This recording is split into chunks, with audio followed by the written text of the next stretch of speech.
Okay. Assalamualaikum warahmatullahi ta'ala barakatuh. Today we continue with our session on every Muslim a high achiever. That is our goal in life, for us to ensure that we can develop an ummah of high achievers. So today I'm going to talk about unachievers' work ethics.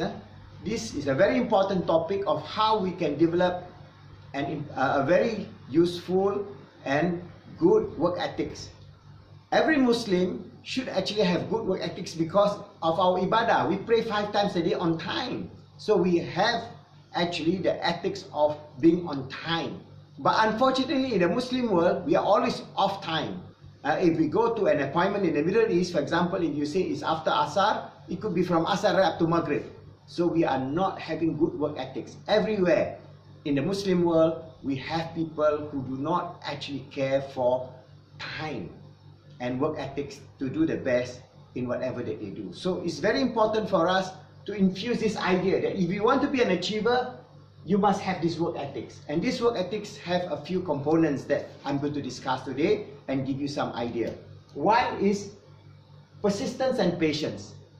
If you want to achieve success, you want to be a high achiever, you must be persistent in striving for your goal. That means you start with your vision and mission, and your vision and mission could be you start with something small and progressively, as we have taught you in psychology, the shaping process.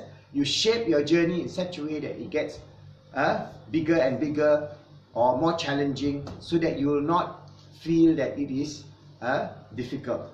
No doubt you will face a lot of challenges in life, because life needs a lot of patience. We need a lot of patience, we need a lot of persistence. So whatever we do, we may fail 1 time, 2 times, 3 times, 4 times, maybe a long time. Our Prophet Rasulullah Muhammad failed many times. For 13 years he struggled in Mecca, only have a handful of followers. Just small numbers of them, 13 years of da'wah. The persecution, the challenges that he faced is beyond imagination for any human being. Yet he persisted. So that kind of work ethics is within the deen, within Islam. So we have to replicate it so that every one of the Muslim Ummah can take on the work ethics of our Holy Prophet Muhammad SAW, of his Sahaba, of the great alim, the great ulama.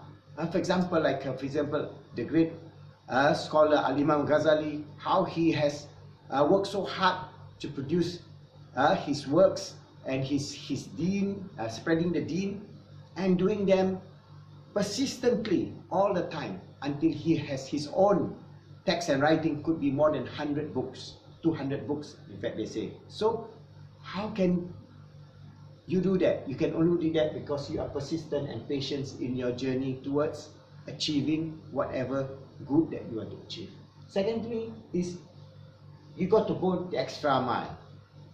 When you service something or you do something good, you must give a greater good. So somebody give you a good, you got to give a greater good. By going the extra mile in the sense of reciprocating somebody's good, and also by doing something to the best of your ability. That means you know you can do this thing at 90% perfection.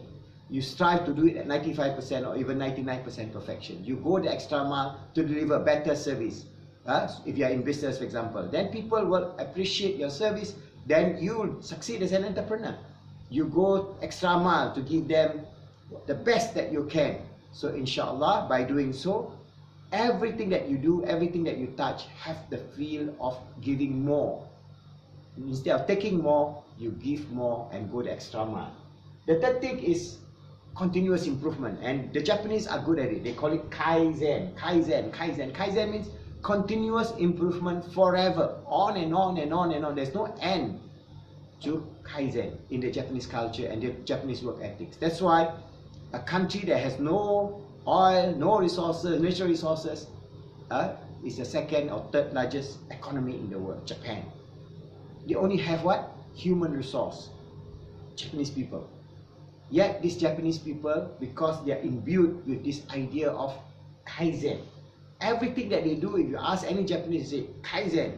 Oh no, Kaizen. So they want to improve. I was in Japan, working in Japan for a while, and I can learn and breathe this sense of urgency of continuously improving. Today we do something good, tomorrow we'll do better and better and better. So you have, for example, the Toyota method, the QCC circles. All these are tools developed by the Japanese to develop the ability to continuously improve as an individual, as a company, as a people, the Japanese people. So the same thing, we must have continuously improved as individuals. That means every baby, every child of a Muslim ummah must have this sense of continuous improvement. Every school children, every youth, every father, every mother, every one of this ummah must imbue in ourselves this attitude of kaizen, continuously improving ourselves. For what? For the sake of Allah subhanahu wa ta'ala, to be His Khalifa on this earth, striving to be good, helping others to be good, and making the world good. That is our goal. So that is what we need to do, and inshallah we strive and do our best to achieve that. And on having the work ethics also, we must always work in collaboration and teamwork. We are not alone. Whatever that we want to do, whatever we want to achieve, we must have a team, a group of friends, a group of colleagues within the organization that will help each other instead of sabotage each other. So we must develop this strong sense of oneness, teamwork and collaboration to achieve our goal in doing whatever we need to do. For example, if we have a masjid must have teamwork, because we have the youth program, we have the for example, the education program, we have the counseling program. Each and every component of the mosque will have to work together as one whole team for lillahi ta'ala, sincerely for Allah subhanahu wa ta'ala, to achieve the goal of making our ummah a high achiever, an ummah that services its people in the surrounding area. So we work together like brothers and sisters, and not backstabbing each other, not with having groups calling each other kafir and things like that. We must work together, develop the sense of love, compassion, teamwork and collaboration, all the time thinking the greater good of what we can do as a Muslim, as an ummah, as a Khalifa of Allah on this earth. Remember, always strive to make yourself good, help others to be good, make this world good as a true and sincere servant of Allah, as His Khalifa on this earth. Inshallah, see you in the next session. Thank you.